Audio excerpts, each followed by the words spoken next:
Hi everyone, welcome back to my channel. My name is Stephanie and I have 4 kids, ages ranging from 14 to 1 year old now. We are a homeschooling family and I like sharing content about just like day-to-day stuff, how we walk through our everyday lives, developing our relationships with one another and the Lord. So today I want to talk about how I organize or structure our days.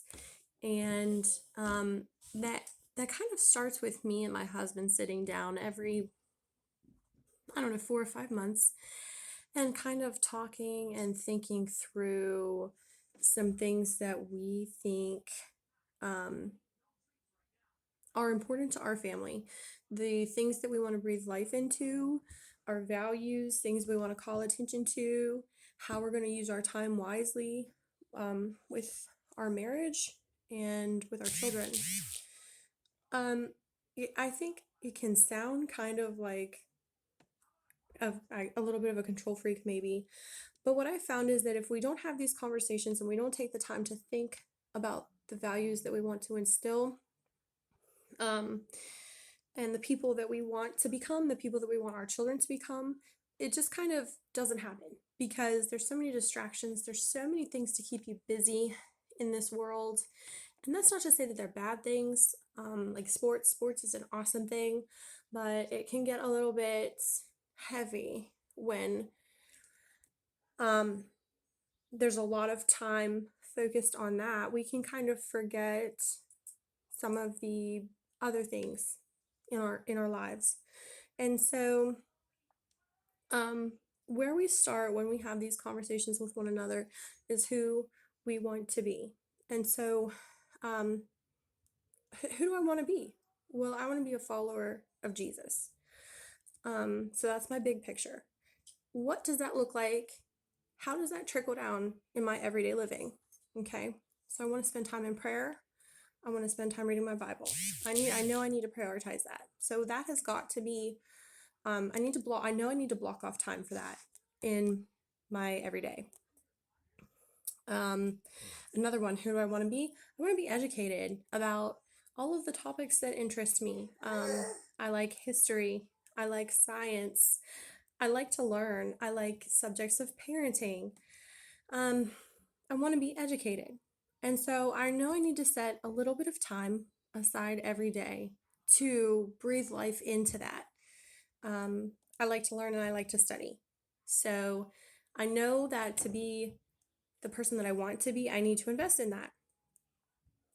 Another one, who do we want to be? My husband and I together. We want to be servants.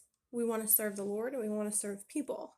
And one of the ways that we do that is through hospitality. We have people over for dinner. We try to have somebody that we know or someone that we want to build a relationship with over for dinner about once a week. And so we know that once a week, at some point, we're going to be having somebody over for dinner or tea or a play date or something of that nature. Um, so that's for him and I. But then after we kind of think about that, we talk about the kids and who do we want them to be? What are some things that we need to breathe life into for them? One of the things that I think about often is teaching my girls to be feminine. So growing up, my mother was not feminine. I really didn't have many examples. I didn't know how to do my hair or my makeup or anything like that. It just wasn't something that she cared about. Or if she did, I don't know. I don't know. But I want my girls to realize that femininity is a gift and it's something that we can honor the Lord through. So I mean, he gave us that. He set us apart. He made us differently than he made Adam. And so I want that to be celebrated. Well, what does that look like in my everyday life? How does that trickle down for them?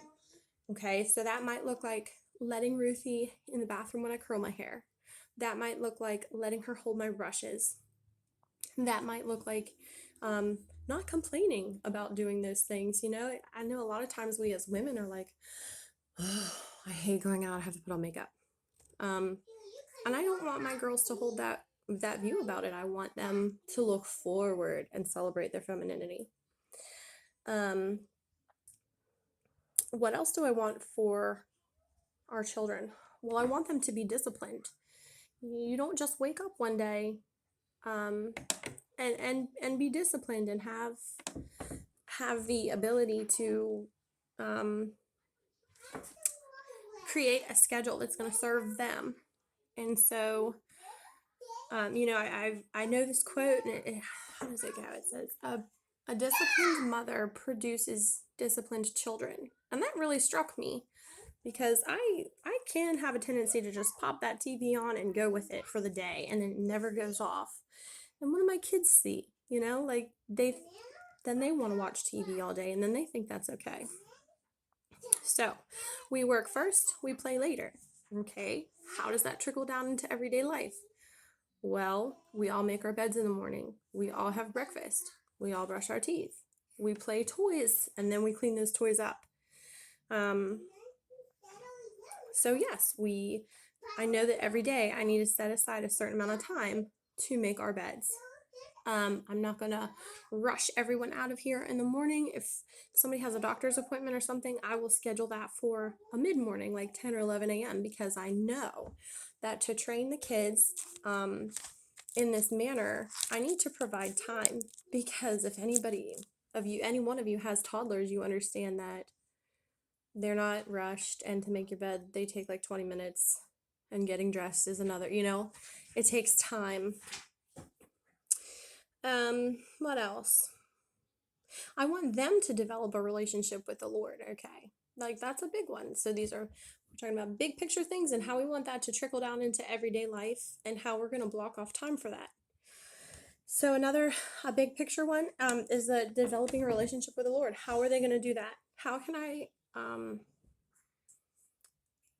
I demonstrate that, and how can I provide an opportunity for that in them? Okay, so I'm already demonstrating that because I'm up early, I'm reading my Bible, we're praying together. But I can further carve out time, like while we eat breakfast, we're going to listen to a hymn. So every morning,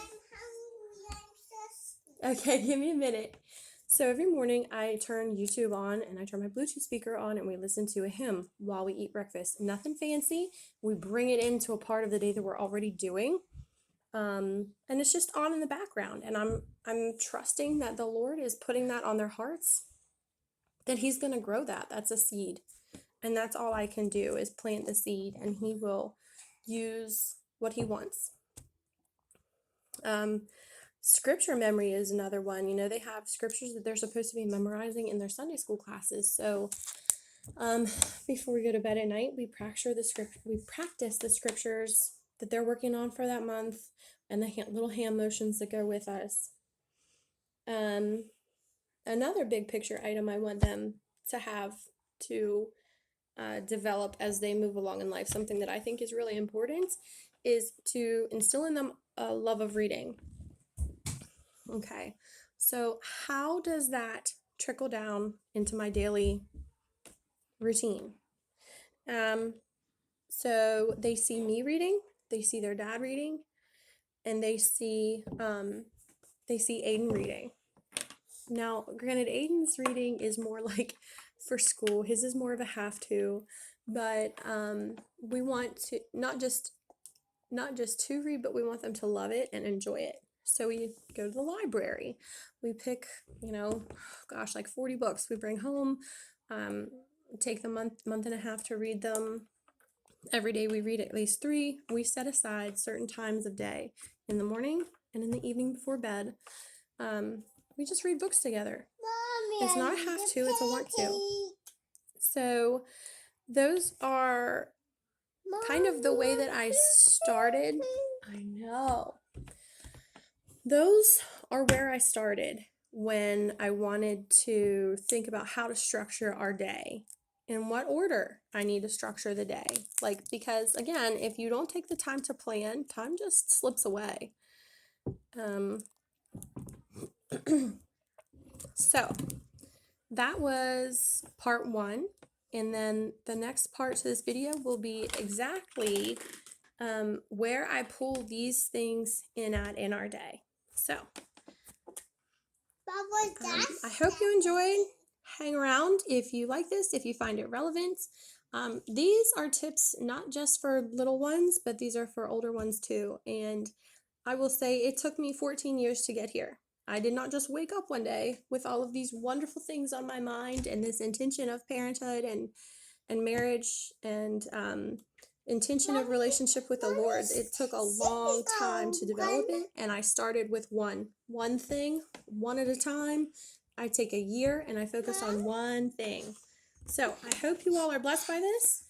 Please feel free to like, share, and subscribe.